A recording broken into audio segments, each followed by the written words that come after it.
अपने आसपास चापलूस लोगों को नहीं रखना चाहिए। वो हमेशा अपने फायदे के बारे में ही सोचते हैं। कई दशक पहले की बात है। एक घने जंगल में कई जानवर बसे थे। इनमें एक शेर भी था और उसके साथ उसकी सेवा में लोमड़ी, भेड़िया, चीता और चील जैसे जानवर थे। शेर ने लोमड़ी को अपना सहायक, चीता को अपना अंगरक्षक और भेड़िया को अपना गृहमंत्री बना रखा था। इनके अलावा चीता जंगल की खबरें भी लाता था। उसका काम खबरदार की तरह था। इन चारों को चापलूस मंडली कहा जाता था। भले ही वे शेर द्वारा ऊंचे पदों पर थे, लेकिन दूसरे जानवर इन्हें चापलूस कहकर हंसते थे। सबको पता था कि चारों को कोई काम नहीं था, लेकिन शेर की चापलूसी अपार थी। रोजाना चारों जानवर शेर के सम्मान में शब्द कह देते थे, जिससे वो बहुत खुश हो जाता था। जब भी शेर शिकार करता तो उसके बाद वह अपने सहायकों को भी खाने का हिस्सा दे देता था। इसके परिणाम स्वरूप लोमड़ी, भेड़िया, चीता और चील का जीवन बहुत आरामपूर्ण था। एक दिन चील ने अपने सभी चापलूस दोस्तों को बताया कि काफी दिनों से सड़क के पास एक ऊंट बैठा हुआ है। भेड़िया ने पूछा कि क्या यह ऊंट अपने काफिले से बिछड़ गया है। लोमड़ी ने इस सवाल के साथ ही यह कहा कि चाहे वो कुछ भी हो, हम उसका शिकार करवा सकते हैं शेर से ना। कहकर सीधे लोमड़ी शेर के पास पहुंची और बड़े ही प्यार से बोली, महाराज, हमारा दूत खबर लेकर आया है कि एक ऊंट हमारे इलाके में आकर सड़क के किनारे में बैठा हुआ है। मुझे किसी ने बताया था कि मनुष्य जिन जानवरों को पालते हैं उनका स्वाद काफी अच्छा होता है, एकदम राजाओं के खाने के लायक। अगर आप कहें तो मैं यह ऐलान करवा दूं कि वो ऊंट आपका शिकार है। लोमड़ी की इस खबर को सुनकर शेर ने इसकी समीक्षा की और उसने इसे स्वीकार कर लिया।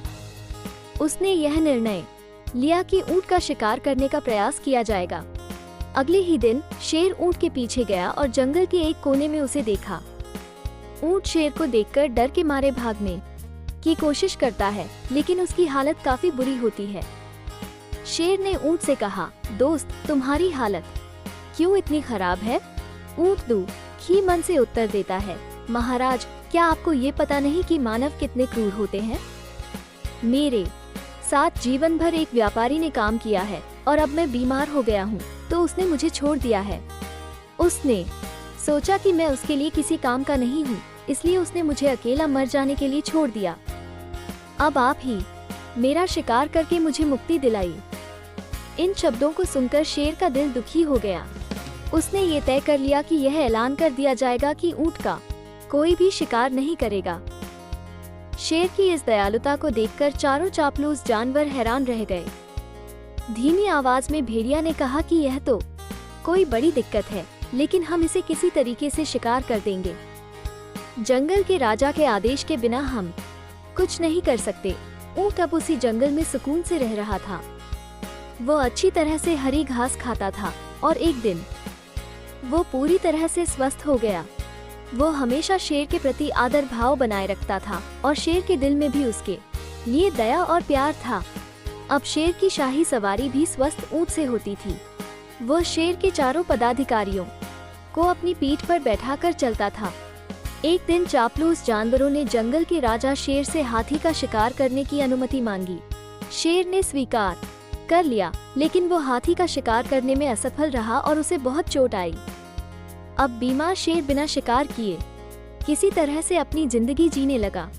उसके साथी भी भूखे रह गए और उनके मन में ये ख्याल आया कि वे इस मुश्किल समय में कैसे अपनी भूख मिटा सकते हैं।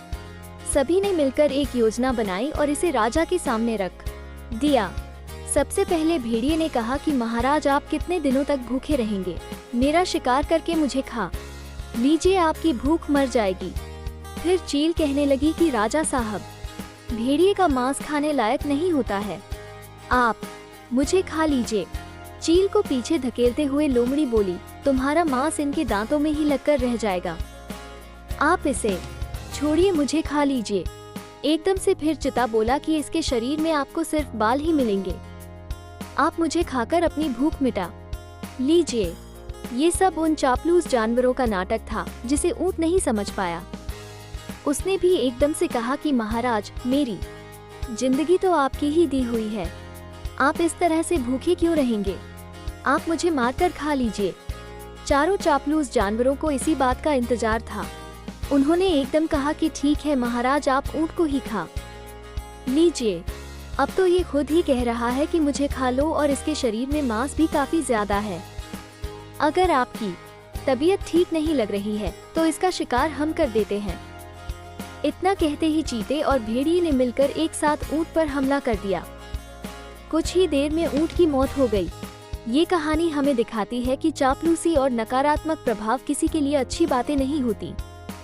शेर की चापलूस मंडली ने उसे गलत सलाह दी, जिसका परिणाम विपरीत हो गया।